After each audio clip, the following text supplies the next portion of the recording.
ating palatuntunang Buhay Katiwala. At nandito na po tayo sa second module ng ating aklat, no, na No One is in Need, na nilikha po natin para yung ating buhay na pagiging katiwala ay maisabuhay po natin, maisapuso, no? Kinakain, tinutulog, ginigising, bali 24 hours a day na isasabuhay na natin ang pagiging mabuting katiwala. Dito po sa ating second module ay nais po nating pagnilaya naman ang tungkol sa pag-iikapo. At ang katanungan po natin ay yung ikapo ba ay isang uri ng pagiging katiwala o stewardship. Sinasabi po sa atin na tithing after a good pastoral catechesis shall be introduced with the end in view of the gradual abolition of the arancel system. Kaya nga po, yun yung reason kung bakit gumawa po ako ng ganitong libro na medyo in-explore po natin ay yung spiritualidad ng pagiging isang katiwala. Kasi kailangan daw po natin ng good pastoral catechesis, lalo na sa tithing at saka sa stewardship. No? Alam niyo po, yung nakakasanayan natin yung tungkol sa pagbabayad, no? Magkano ba ang misa, magkano ba ito, magkano ba ang binyag, magkano ba ang kasal. Mali po ang lingwahe natin, pero namanap po natin ito sa pagkahaba-habang panahon ay mahirap po talaga ito ma-break. Kaya kung sa pamamagitan nito ng katesismo katulad ng ganito ay maliliwanagan po tayo ano ibig sabihin ng pag-aalay sa simbahan, no? Di siyempre matagal na sana ito nating natutunan. Tungkol naman sa Catechism of the Catholic Church, ito po ang sinasabi tungkol sa tithing. Beginning with the Old Testament, all kinds of juridical measures, the Jubilee year of forgiveness, of debts, prohibition of loans at interest, and the keeping of collateral, the obligation to tithe, the debt, daily payment of the day labor, the right to glean vines and fields answer the exhortation of Deuteronomy, for the poor will never cease out of the land. Therefore I command you, you shall open wide your hand to your brother, to the needy, and to the poor in the land. Kaya napapansin po natin na yung obligasyon natin para mag-ikapo, mukhang nakaugnay po ito sa almsgiving o yung pagtulong po natin sa mga may hirap. At dahil dito, magbibigay na po ako ng tatlong connotations ng tithing na nabatay po sa natutunan po natin mula sa biblical theology. Ano ba ibig sabihin ng tithing? Tatlo pong ibig sabihin. Una, tithing as almsgiving. This refers to God's mercy that the Jew is to mirror. Kaya kung tayo po ay nag-iikapo, tandaan po natin ito'y pagpapahayag ng habag ng Diyos, no? O kaya ang Diyos na unang nagkaroon ng habag sa atin. At ang bawat Hudyo at ngayon ay tayo, ilarawan din natin ang habag na ito ng ating Panginoon.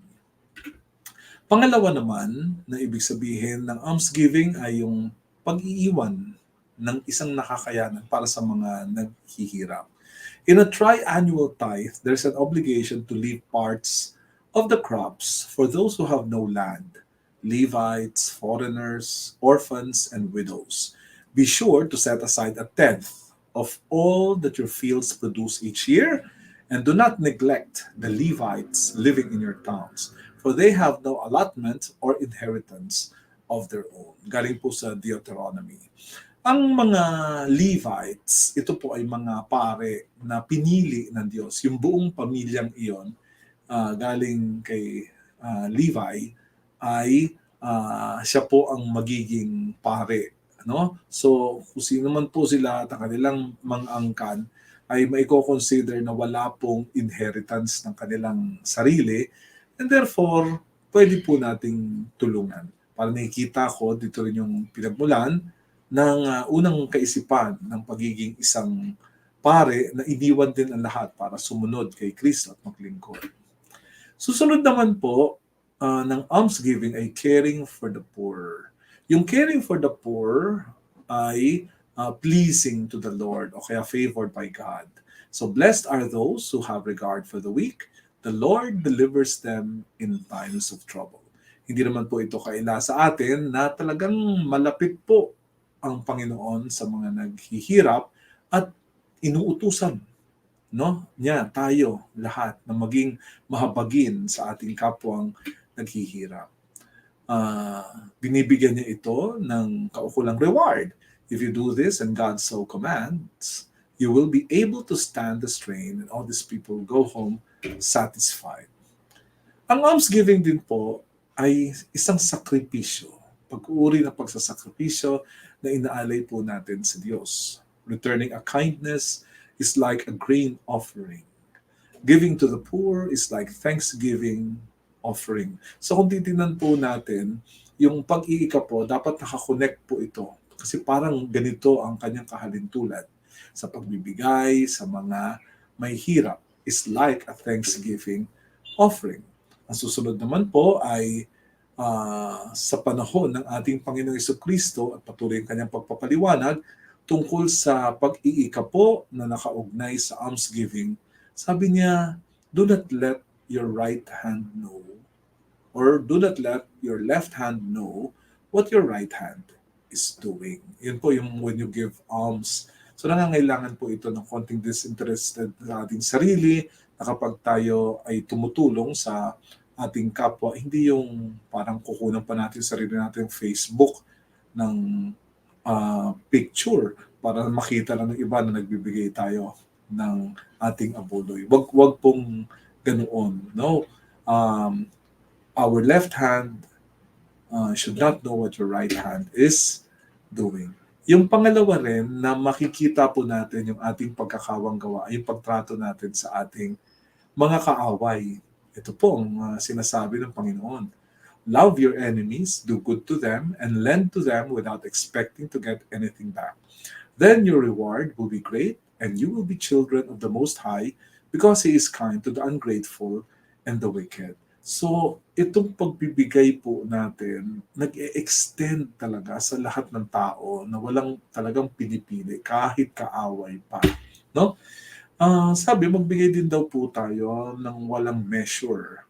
Give to everyone who asks of you, and if anyone takes what belongs to you, do not demand it back. At dito naman, sa siping ito, sabi wag daw tayo maging bingi doon sa tawag na iyon. Minsan kasi po, dahil sa dami ng mga mahihirap na nakikita natin, minsan na-desensitize na tayo. O kaya tinatanggap na lang natin na normal na lang na magkaroon ng mahirap sa ating piling. Sana hindi matanggal yung sakit sa puso kapag nakakakita tayo ng isang mahirap na tao, no? Maaari ito yung nasa sasakyan po natin, kumakatok, humihingi po ng tulong hanggang, sabi nga nandyan yung mga mahirap, hindi po yan mawawala, no? Sabi ng Panginoong Jesucristo rin. So give to the one who asks you, and do not turn away from the one who wants to borrow from you. Yung isa rin ay tungkol dun sa early Christian communities. Kasi po, sila po ay nabubuhay na walang naghihirap sa kanilang kapwa. Bakit po nangyari yon? Kasi masagana po yung kanilang pagbabahaginan. No? And even if they have nothing left on their own, they still have the duty to share the gifts to those in need. So they sold property and possessions to give to anyone who had need. Sa kaduluduluhan, yung pagbibigay po natin sa mga least, last, lost, no, ay reaching out to Jesus in person. Alam naman po natin ito na nagbigay ng larawan o parabolong ating Panginoon Jesucristo that at the end of time, ihihiwalay po yung mga sheep at yung mga goats. At sinabi doon na ano ang pinakabatayan ng pagbibigay ng reward, no, sa isang tao. At sabi niya, whenever you do this to the least of your brothers and sisters, you do it to me. Kaya tingnan muli ang mukha ng isang mahirap na tao at tulungan po natin. At kapag natutulungan natin, ang una natin nakikita ay si Jesus. Sabi ni Jesus, rejoice and be glad, because great is your reward in heaven. For in the same way they persecuted the prophets who were before you. Ang tithing daw po ay isang kondisyon ng pagsunod kay Kristo o pagiging isang disipulo. Itong disipulo na ito, may matatagpuan kaya tayong mga disipulo among Catholics, mga Sunday church goers. Ito ba'y konti lang o lahat tayo tinatawag na maging disipulo? At anong kondisyon ng pagiging disipulo? Overwhelming generosity. So give all in alms to gain the treasure and go follow Jesus. Sell your possessions and give to the poor. Provide purses for yourselves that will not wear out, a treasure in heaven that will never fail, where no thief comes near and no moth destroys. No? Furthermore, ang isang disipulo ay bandang huli sa pagkapit niya kay Jesus ay napapattern na niya kanyang buhay kay Hesus Kristo. Mula sa sulat ni San Pablo sa mga taga-Korinto, "For you know the grace of our Lord Jesus Christ, that though He was rich, yet for your sake He became poor, so that you, through His poverty, might become rich." Kaya kung si Kristo ay inangkinan niya sa kanyang sarili ang pagiging isang aba o mababa o poor, tayo pa kaya na tagasunod ng ating Panginoong Hesus Kristo. Kaya yun po yun. Tithing, ang una pong naiisip nating concept ay alms giving. No? Deeply related with tithing po ay alms giving, kung bakit tayo nagbibigay ng ating ikapo for the sake of the poor. Yung second level po ng tithing ay kaugnay naman ito sa first fruits. Ano po ba ibig sabihin ng first fruits? No? Mula sa Hebrew na maaser, ng ibig sabihin ay libation or offering to God, God commanded to bring the burnt offerings and sacrifices, tithes, and special gifts. Sabi there, bring your burnt offerings and sacrifices, your tithes and special gifts that you have vowed to give, and your freewill offerings, and the firstborn of your herds and flocks. Bakit kaya mahalaga sa Panginoon itong firstborn na ito? Both herds and flocks. At saka yung firstborn din, kung naalala natin si Mama Mary, inalay din niya si Jesus, no? Ang kanyang firstborn son to the Lord. No? Tingnan natin. Ang first fruits daw ay pag-aalay or sacrificing for the clergy. The first fruits connote the sacrificial aspect that fulfills the task set apart for the benefit of the clergy. Bring the whole tithe into the storehouse, that there may be food in my house. Test me in this, says the Lord Almighty, and see if I will not throw open the floodgates of heaven and pour out so much blessing that there will not be room enough to store it.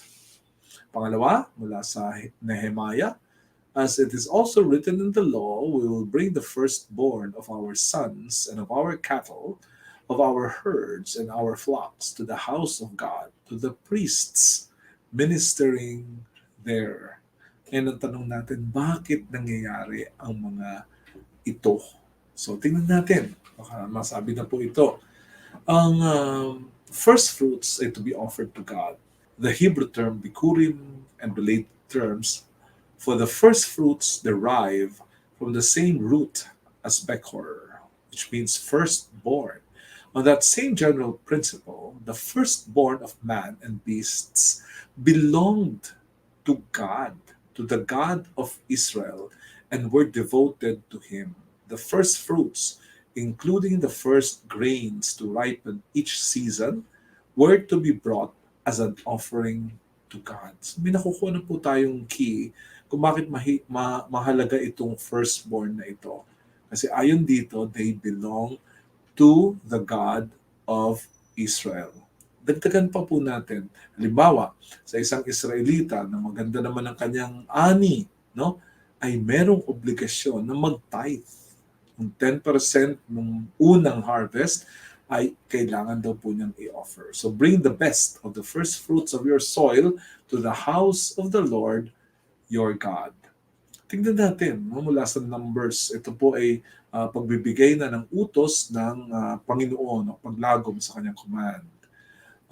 Speak to the Israelites and say to them, when you enter the land which I am taking you, and you eat the food of the land, present a portion as an offering to the Lord.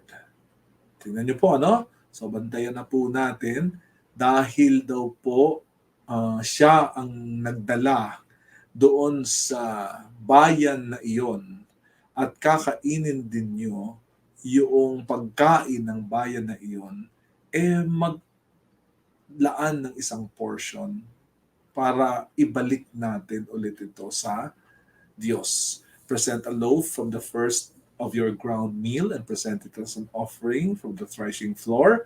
Throughout the generations to come, you are to give this offering to the Lord from the first of your ground meal. Kung napapansin po natin, ang first fruits ay may kinalaman sa Diyos na meron po talaga tayong obligasyon at yun iisipin po natin. Pag nagpupunta po ba tayo sa simbahan, do we feel that we have this obligation to return to the Lord even a portion of the gifts that He has given us? Nakalagay po dito, when you have entered the land, the Lord your God is giving you as an inheritance. So yung land na yun nagagaling kay Lord and have taken possession of it and settled in it. Sabi, take some of the first fruits of all that you produce from the soil of the land the Lord your God is giving you and put them in a basket. So it's very clear. Yung land na yon ay hindi nila pinaghirapan, binigay ng Diyos sa kanila. At lahat ng pagkain doon sa bayang iyon ay nagagaling sa Diyos na binigay sa kanila na hindi naman nila pinaghirapan. Therefore, natural lang na kapag binigyan ka ng hindi mo naman deserving, ano ang gagawin mo? Hindi siyempre pasalamatan natin yung nagkaloob nito sa atin. We have the obligation to bring it back to Him. Sabi, then go to the place the Lord your God will choose as a dwelling in His name. So, parang isang uri ng hindi lang pagpapasalamat, kundi pagbabalik loob, no, sa Panginoon, yung mga ibinigay niya sa atin. Sa New Testament po, si Jesus, alam naman po natin, ay firstborn, no? Son. And He, the head of the body, the church, He is the beginning and the firstborn from among the dead, so that everything He may have supremacy. Napalalim na po, no, yung firstborn sa ating Panginoon Jesucristo, na talagang siya ang sanhi. Sa lahat ng sangkatauhan, na siya po yung firstborn na dinadala na po niya tayo, no, tungkol sa mundo ng kaligtasan, so that He might have the supremacy in everything, even our own lives. Ngayon po, kung si Jesus po ang firstborn, sa kanya pong pagtuturo, nabibigyan niya po ng pagkakataon na tayo ay maging firstborn din ng Panginoong Jesucristo. Kaya tingnan po natin, napakagandang picture na ito. He chose to give us birth through the word of truth, that we might be a kind of first fruits of all He created.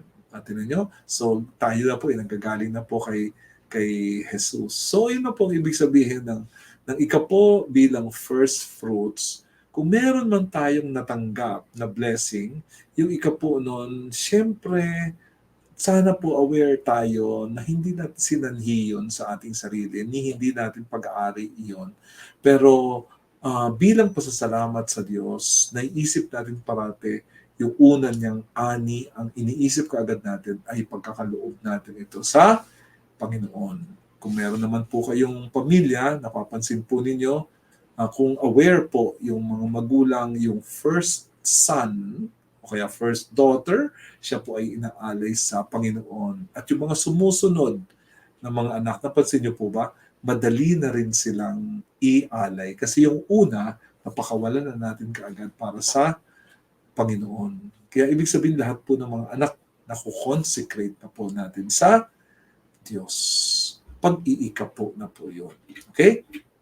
Yung third po ay tithing as gifts tayo po ay mahilig sa mga gifts, tumatanggap po tayo ng gifts. Pero pag medyo nagkakaedad na rin po tayo at meron naman po tayong resources, iba po talaga yung pakiramdam. Kahit naman po yung wala tayong trabaho, naalala ko sa aking pagkabata rin ang joy po talaga ay dahil alam kong ako'y makakatanggap, nag-i-initiate naman ako kahit ano man na nakayanan ko, irarap ko yan na para sa aking miyembro ng pamilya, sa mga kapatid ko, tapos bibigyan din po namin sila ng gifts, no? So yun po ang ibig sabihin ng gift. Paano po kung tithing ito? So ginagamit po yung tithing as gifts, dalawa po, to compensate for our unfaithfulness, no? Yung pagbibigay ng isang offering ay para higan natin ng pagpapatawad ng Panginoon sa lahat ng ating mga kahinaan, sa ating mga kasalanan. Ganyan na nangyari sa Israel, no? Sa tagal-tagal ng kanilang pamumuhay, iba't ibang uri ng henerasyon. Pero parating hindi tapat sa Panginoon. So ito ay makaano lang po sa atin na bakit tayo nag-iikapo ay para mabawasan o talagang mapatawad tayo sa ating mga kasalanan. Okay? So then the anointed priest shall take some of the bull's blood and carry it into the tent of meeting. And the second one is to find favor with God.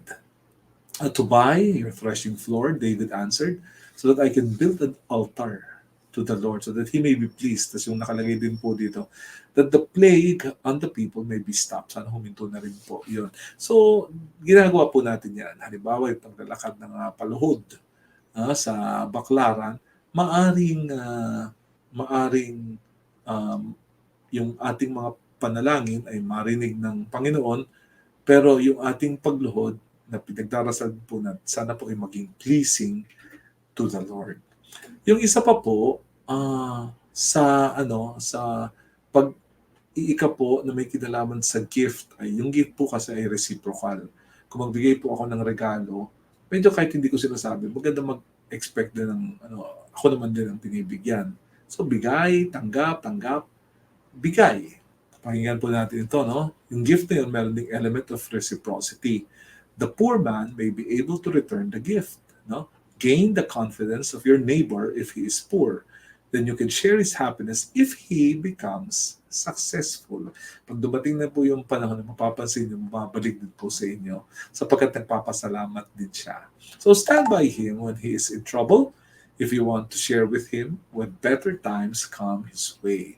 At yung isa ring reciprocity is between us and God, no? Kasi kung hindi sapat yung nangyayari dito sa mga tao, yung pagbabalik at pagtanggap, si Lord ang magbibigay ng kanyang reward. Whoever is kind to the poor lends to the Lord, and He will reward them for what they have done.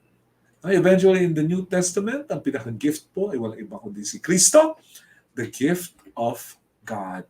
Now, Jesus offered Himself for the life of the world. Naalala po ba natin ito sa consecration, ito yung gunita ng Last Supper, andyan na talaga yung pag-aalay ni Kristo in a bloody manner. Of course, kalarawan din ito yung offering ni Lord sa offering niya on the cross. So dito sa Last Supper, He took bread, gave thanks, and broke it, and gave it to them, saying, "This is my body given for you. Do this in remembrance of me." So, ang Panginoong Jesucristo ay naging gift because He offered Himself constantly for us in the most holy sacrifice of the Mass. Jesus is also the perfect gift of God. Mula sa Acts of the Apostles, so if God gave them the same gift He gave us who believed in the Lord Jesus Christ, who was I to think that I could stand in God's way? Kasi dumadami na po yung mga Kristiyano at natatanggap po nila yung gift of the Holy Spirit. Meron pa po dyan, hindi pa po nabibinyagan pero nag-speak in tongues na po. Sinabi noon ni St. Peter, sino na ako? No? To stand in God's way, samantalang natatanggap din nila yung natanggap din ng isang nananampalataya kay Kristo. Okay. Kaya bandang huli po, ito pong offering at saka yung stewardship ay magkaugnay. At ang sagot nga po dito ay nandito na sa kay Saint Peter, 1 Peter chapter 4 verse 10. Each of you should use whatever gift you have received to serve others as faithful stewards of God's grace in its various forms. Kaya ang ikapo ba at yung stewardship ay magkaugnay? Oo, kasi lahat ng mga biyaya na tinanggap natin ay gamitin natin ng maayos as faithful stewards of God's grace. Meron tayong isinusulong na stewardship of treasure. Ito po yung kaloob, no? Ito po yan sa Diocese of Pasig, isang uri ng tithing scheme. Kaloob ang ating title. At alam niyo po, yung kaloob na yan ay walang iba kundi yung tinapay at alak na nagiging katawan at dugo ni Kristo. So hindi lang yung pagbibigay yan financially, kundi nagugunita natin ang presence ng Panginoong Heso Kristo. Kaya naalala niyo yung mga salitang yon sa consecration, kaya sa pamamagitan ng iyong spirito, gawin mong banal ang mga kaloob na ito upang para sa amin maging katawan at dugo ng aming Panginoong Heso Kristo. Furthermore, ang last na lang, bayad pa rin po ba yung pamisa? Nasa mundo po yan ng aransel. No? Sinasabi po ng ating mahal na obispo ng Pasig, Milo Hubert Vergara, na hindi po ito bayad, kundi alay. At masayang uri ng pag-aalay na binibigay po natin sa mga pare, unang-una, para maipanalangin tayo, no, habang inaalay nila yung banal na misa, upang ang mga pare natin ay makabuhay naman ng isang disenteng pamumuhay at patuloy ang kanilang paglilingkod sa Panginoon. Yun po sinabi ni Bishop Milo Vergara. O sa ating pagtatapos, after we have seen these things and exposed po sa atin tungkol sa mundo ng pag-iikapo bilang almsgiving, bilang first fruits, at bilang regalo or gifts, magnilay po tayo. Ano ba mas gusto natin? Itong mundo ng pagkakaloob, kaloob, o bayad, aransel? Wala rin siguro sa akin, pero I am inviting you to start judging for yourselves. Kasi para sa simbahan, klarong-klaro sa kanya na ito ay hindi bayad, kundi kaloob. Lahat ng ating mong ibinibigay, lahat ng ating natatanggap. Secondly, isipin natin na yung mga tao nagsasabi na magkano ba ang bayad sa misa? Magkano ba ang binyag?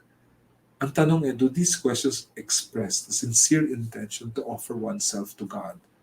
O bayad lang na parang yun yung kasi sa produkto ganyan yung isang damit, ganito ang halaga. Kung binigay mo yung pera, makukuha mo yung damit.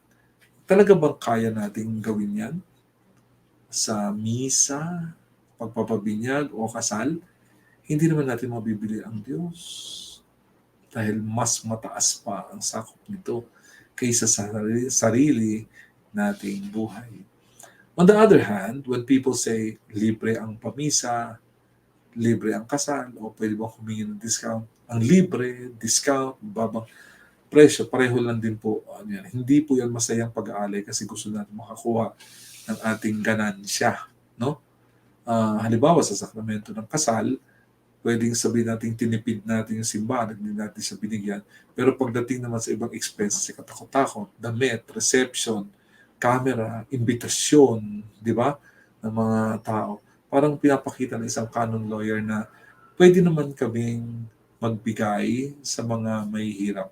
Ang hindi lang namin itong skewed sense of values na kapag dating sa simbahan, wala tayong inaalay.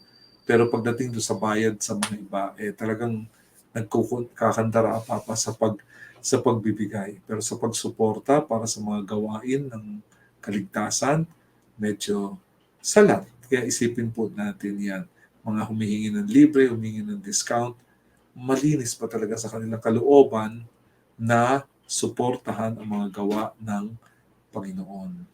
Tapos, pangatlo, let us lift to the Lord in prayer for the offering of our time, talent, and treasure, and His ministry to become regular and reflect on our deepening relationship with Him. So, yun po ibig sabihin ng, ng ano na ito, part na ito, na ito na yung inaalay natin. Pero ano kaya ito?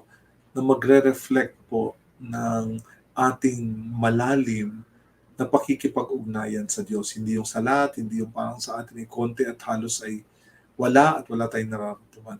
Lahat ng ito, bakit tayo nag-iikapo? Parati ang patungo sa ating Panginoon. Kahit yung pagtulong natin sa mga may hirap. Pero kailangan meron tayong inaalay sa ating sarili. Something which is significant, like a tenth of our lives. No? Sa ating action naman, let us start committing to the church in the spirit of almsgiving, first fruits, or giving gifts. Gifts, kaloob. Kaloob is a gift. At ang may bibigyan natin complete portion ng ating time, talent, and treasure. Kung kahipo natin, gaano ba kadalas na pwede tayong magkaloob o magbigay? Ito ba sa kaduluduluhan ng buhay natin? O kaya one-shot deal? Palagay ko, hindi. Mas kailangan ito na regularity ng ating buhay, maaaring inaman. At yung iba, every week. At yung isa talagang mulat na mulat, pagising pa lamang sa umaga, lumalabas talaga araw-araw. Meron siyang inaalat para sa gawain ng Diyos. Yun ang pinaka-ganap o kaya perfect. So, kung nagustuhan po natin yung ating narinig ngayon bilang pagtugon natin sa pagiging isang katiwala sa pamagitan ng tithing, inanyahan ko na sagutin po ninyo yung mga questions na may kita nyo dyan sa QR code. So, kunin nyo po yung QR code. Ilagay ko na rin po yung website. I-click nyo rin po yun para makapag-Google form po kayo. No? At bantayan po natin yung ating mga tugon, no? every time.